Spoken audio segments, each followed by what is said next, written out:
inching along.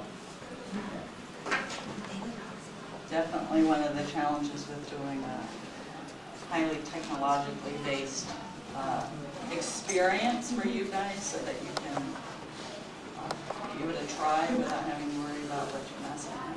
Yes? Can I just ask a question? You bet. Okay. So, I have a couple programs that have finally signed their MOUs, so I'm just going. okay, so we had sent out MOUs to try to hit that June deadline, and they didn't get those done. And so now they have signed those MOUs and they sent them back, but they would be waitlisted because of the new accounting process. So where do I go to do that? So I'm having an email notification that says, your provider has signed, now you need to sign the MOU. Right? So then I need to go back into Sugar somewhere and waitlist them. And do I go to the application tab or the requisition tab? So, I can answer. yes, I think that one is an interesting one because you probably changed their status sooner than you think you did. So actually, you're A-okay, you're fine. So you only need OEC approval if you need a drawdown from the GAE. So if you have sufficient funds in your funding stream, which right now you don't because we need to update this budget information. But once we update the budget and you have money in your funding stream, you can just hit OK send. So it sounds like the real question was whether or not those requisitions were informing changing your old budget or not. The answer is no. They were You not, did because not. they were not responding. I didn't think they were going to respond, so in my head I waitlisted them. The MOU had already been sent out to them. And months later, somebody finally got around to it and signed it. And now it comes back and it says, it's time for me to sign the MOU, but I don't want to accept it, so I don't know if I cancel that.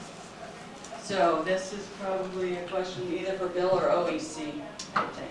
Yeah, so that's going to be a pretty specific one based on what happened. It sounds like if the MOU was out for signing and you waitlisted it while it was out for signing, like usually the correct process is Mentally to. waitlisted. So did you actually update the status in Sugar to waitlist it? No, I couldn't find that right. So that would Waitlist. be because you're not supposed to waitlist it while it's out for signing.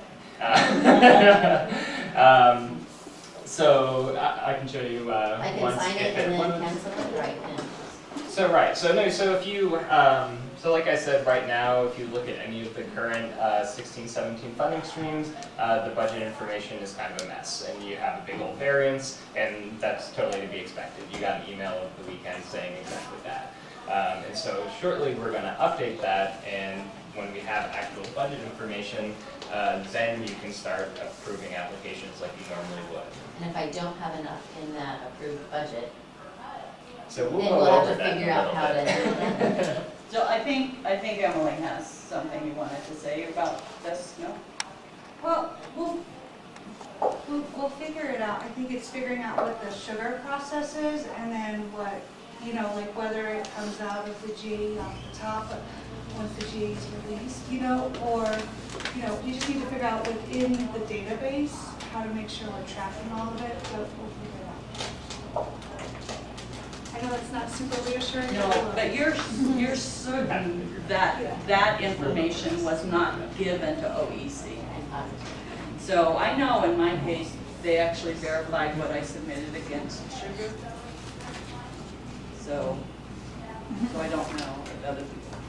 We've had a couple of those instances, so that's why Emily said we're gonna work through it, because we've had a couple places where there are some encumbered funds that We'll wait weren't till on all the the list. dust settles, and then Yeah. we'll say, do we have money to hit the approve or to sign the MOU or not? Otherwise, it'll just be hanging out there, it'll keep reminding me. Yeah, well, I think we want to get to those sooner than later, though. So there's a couple, and we'll figure out how to make sure they're in the sugar system and in our accounting as well, too. And then that's better to have that conversation before she changes the status, do you think? Yeah. Okay. So don't change their status yet. Oh, no, it's Sugar. Okay. So let's go over it, that should be fine. Yeah, were there any other questions, Stephanie? So clarifying question on that, with the budget with the budget and sugar, is that something that does get taken care of behind the scenes, or do we go in and correct our budget in sugar? Because where I am, I've been waitlisting the programs who are coming in brand new to be rated, to receive their level 2 for that incentive funding. Then I have our programs who have gone from the level 2 to a level 3 through 5, so I'm awarding their milestone achieved. And I notice when I do milestone achieved, I'm able to send out the MOU and everything is going right along is what it looks like. But now I got to a place where I'm showing insufficient funding. So I had direction from Rick to fix my numbers because I showed him my approved budget that's been signed for OEC. So now, do I go in and fix that money in there, which seems strange to me, or do I wait for that to happen on the back end of sugar? So normally the answer to that question would be that yes, you would look at your contract and you would update the numbers based on what you see there. But this year is a little bit funny because we really have a 2-year contract that's being split right in half. And so as a result, we're going to have to go and do some math and figure out what the remainder is from what you originally awarded minus what you spent last year. So for right now, I think everything is just kind of on a hold.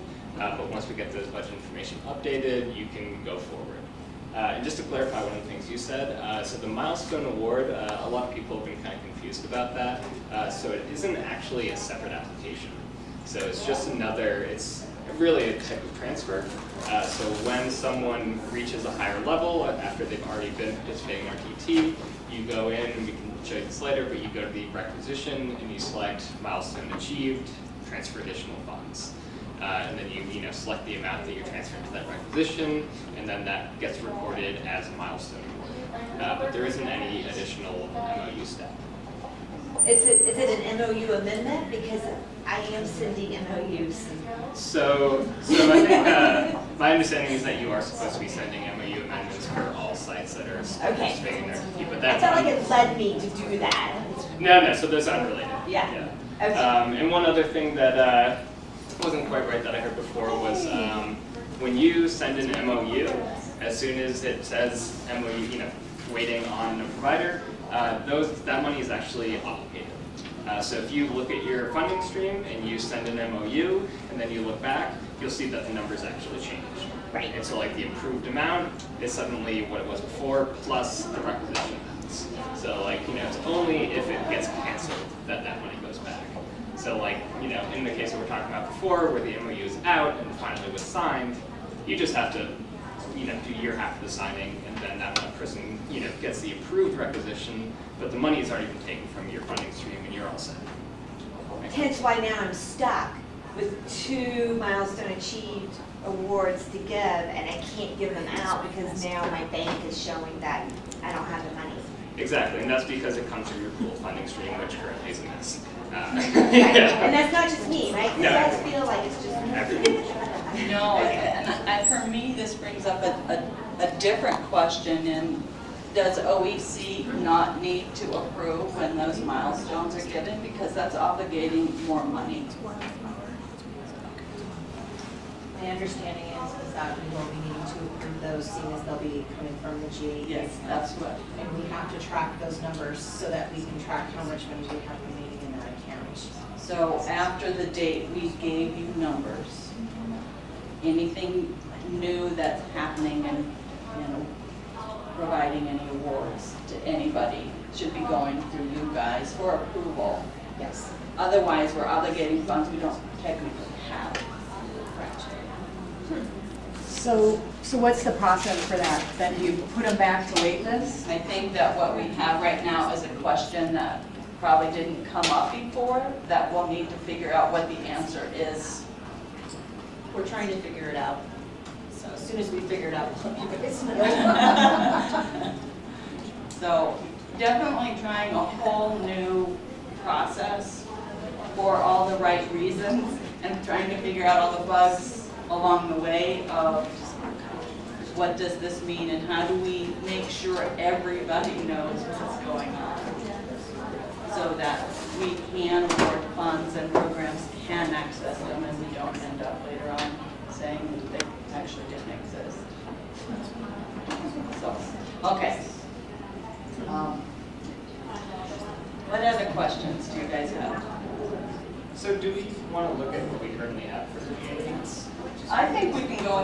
that seems to be a fair amount of what our questions are, so.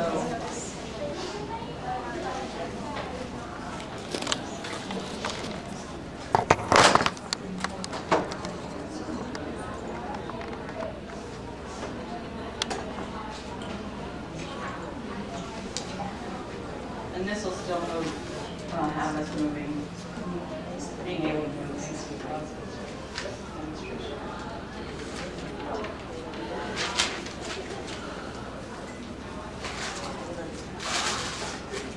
I know one of the questions might be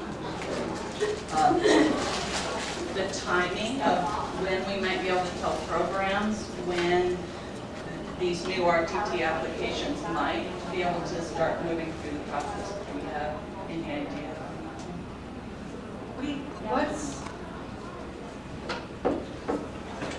So we're still waiting for some contracts to come back from councils, and then they have to go through our clearance process. So ideally, December 1st.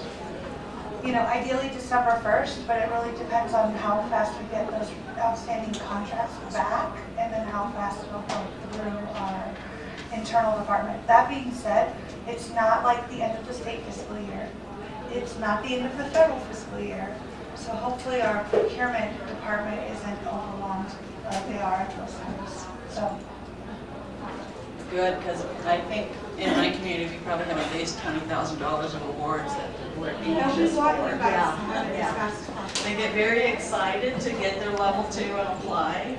And we've had some that have been waiting since the middle of September now, so they're just anxious.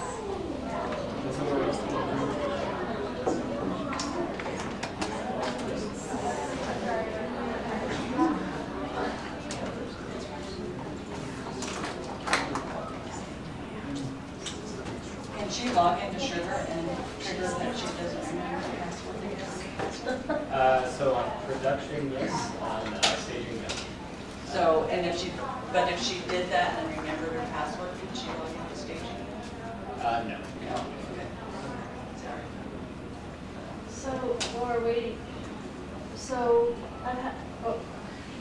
I just had another question while we're waiting, but I have pending amendments, MOU amendments from last fiscal year, just because they never sent it back. It was sent out, but they never sent it back. Is that going to affect their ability going forward to log into EC Connect? I mean, I know the expiration date of the requisition affects it, but I'm curious if that's going to affect going forward. I'm going to let Bill answer that one, because he probably knows the technicalities. So what we have is a situation where a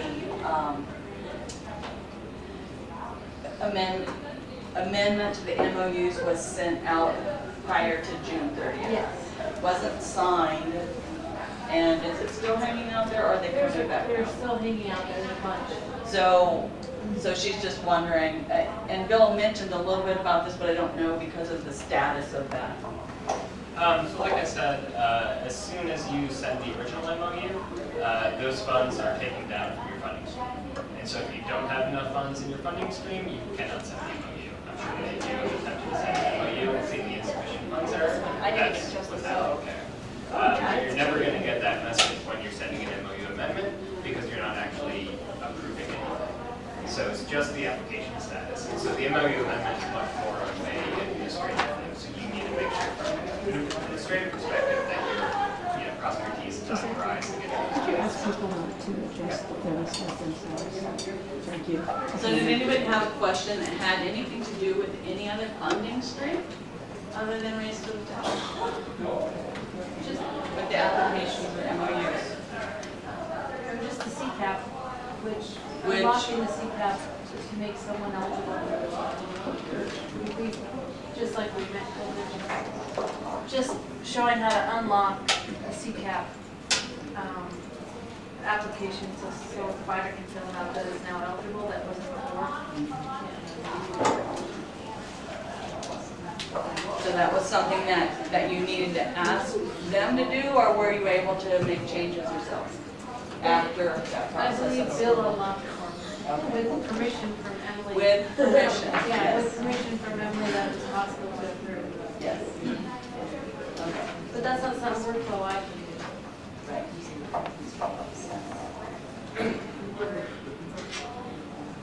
Okay, so Bill's on to another computer, which we're probably gonna have to step back and change the angle of the camera once we get to the screen, because we're with the other computer actually recording right off of the computer, and in this case, we're gonna have to record it from the screen. Because we're gonna use, Sorry about that. that's okay. I'm gonna walk back that way and change the angle on it. See, I knew it was probably a good idea to go with the flow of this group and try to meet your needs anyway. So we've switched computers because we were having no luck. Okay. So we're just gonna record the video.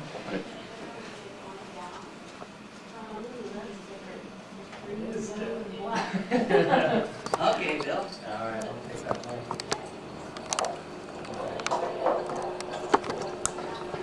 Okay, so this is a funding stream. This is my test funding stream here. And everything should look pretty much the same, so you might notice that this was never used before. And so we have the concept of a parent funding stream now. So if I click on that, it's a pretty simple module, and we may build it out later. I don't have permission to do that. That doesn't make any sense. Let's see here. Huh. Oh, that's really interesting. Okay. Yeah, I'm neat.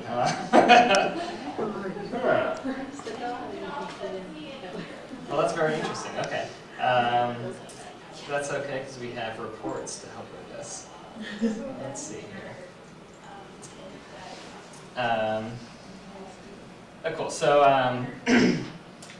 so basically, if we could see the parent funding stream, we would see that it's a very simple module, and basically it's going to have a few small things. Actually, let me see if we can get it on production here.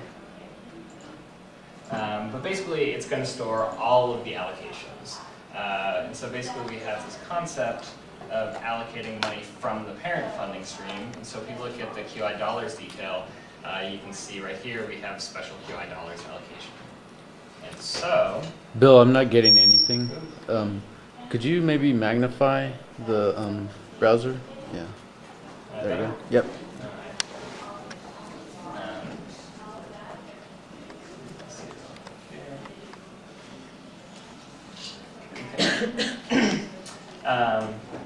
So cool. So notice that right now it's $0. And so basically, if I have $0 reserved for participants, and this is what the application logic checks when you send an MOU.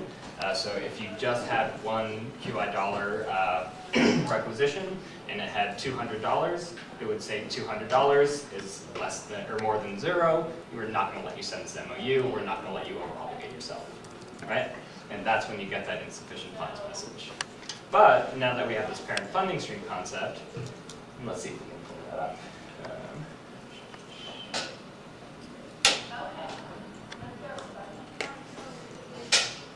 Cool. So production likes me enough to let me trust to see this. But you can see there's kind of a roll-up of all the approved budgets from all the funding streams. An approved budget that would be entered in as like this is how much money ITQA has for 2017, and then you can see the breakdown of allocations. And so if I were to go over here, and this is my test application, if I sent an MOU, I shouldn't be able to send this because there isn't enough funds to approve the QI dollar requisition. You can see down here, this is a $300 requisition. But it's thinking, hooray, I just sent the MOU. And so if we go back here and refresh this page, It's letting me send all of my MOUs. That's great. Lots of you. So I have been.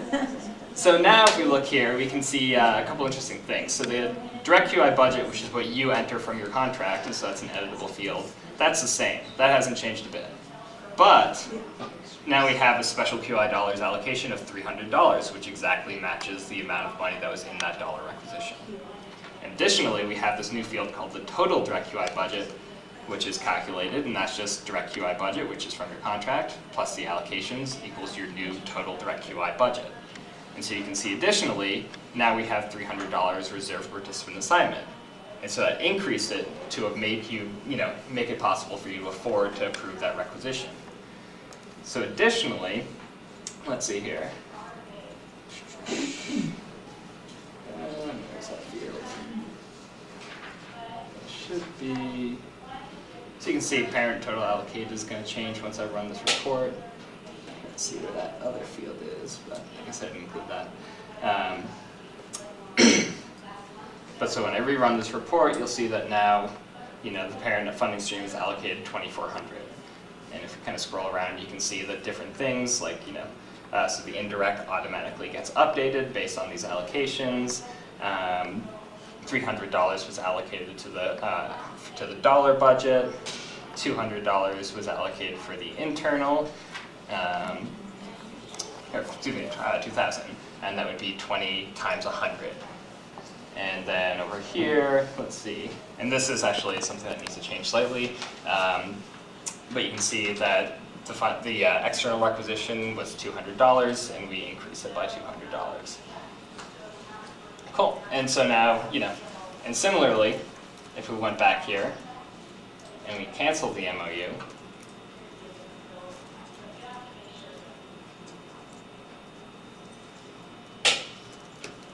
and then we refresh this page,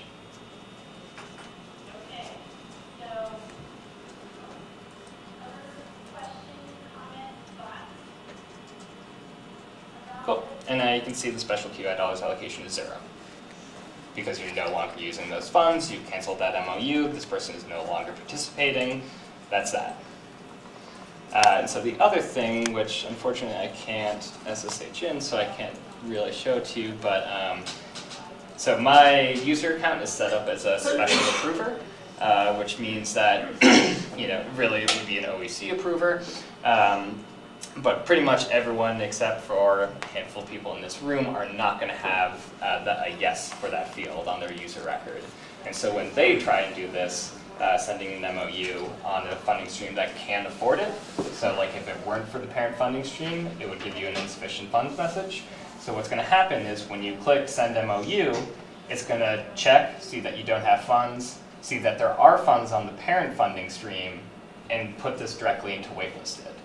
And it's going to have a little message saying, hey, don't worry about it, we just sent an email to OEC, they're going to look into it, check it out, and approve it if they want to. Does that make sense? And when will we ever see that parent funding stream? So it's, that wouldn't be something that you would really control, that's really for the, top level OEC approvers. We won't Yeah. see it as behind the scenes stuff. It's behind the scenes stuff. And so the way you see it is basically these special QI dollar allocation and the other similar fields for internal and external. So special external coaching allocations. Just under our regular funding stream. Yep. So I think maybe some folks want to actually see an application that's been submitted and do something with it. Does that sound like something you guys want to do? Yeah. Sure. So what do you want to do? Go to an application. Go to Here we are. applications, okay. So, yeah, so what do you guys want to do? This is a race to the top one. So, is it better for, I guess tell me, are we going to now move this to a waitlist status, or we're going to move it to a send the MOU status? Correct. Then OEC is going to take it from that place where until this point in time, we've waitlisted them. Okay. Correct. So when you, when you have a site who's applying, who you think would be good for RTT, they're level 2 or higher, you just go in, check out that everything makes sense, and then you hit send MOU. And that's confirming that you believe that this person should participate in RTT. Today, starting today? Starting as soon as we get budgets in. Okay, so, right, we still need to wait list them, it sounds like, until we get word otherwise? So I'd probably kind of just ignore the application module until we get the budgets updated. Just and leave that them way- in received. Yep, so Or- just leave it in submitted, Um, and don't worry about it until we get the budget updated. And so basically the idea is that, like, you guys won't have to worry about constantly looking at your budget with regards to GAE. So basically, you don't need to think, do I have enough to approve this person, or should I put it in wait list? You just decide if they're eligible and try and send the MOU. And if you have sufficient funds, it will go through normally, and you'll be fine. Everyone will sign it, and they'll be approved. But if you don't have enough funds, it'll put it in waitlist automatically, send an email to OEC, and then they will go in, and only they will be able to trigger the send MOU. So they're gonna go into sugar. Correct. So right now, we approve MOUs based on an internal budget outside of sugar, the money that's given. And how, because, so now, that's what we used to do, is we had to try and, one, check sugar, make sure that our budget was entered correctly, so that we can, when we approve MOUs, they could be approved. And now we're not gonna do that anymore, is that how I'm understanding it? Now it's gonna go direct, as soon as I, approve an MOU, or receive I send the MOU, they send it back, it's gonna come to the OEC? So as a general rule of thumb, you should always have the base level of budget information in your funding stream. And there are a couple of huge advantages of that. And the main one is that it's budget controls. So for instance, like you saw, if there weren't sufficient funds, it will say you don't have enough money to approve it. And so that prevents you from over-obligating yourself. So if you have the correct amount of money budgeted for QI dollars entered into sugar, you cannot create more dollar requisitions than you have in your budget. Similarly, there's a pooled funding, or a pooled requisition for each one of the budget categories, so internal, external, and dollars.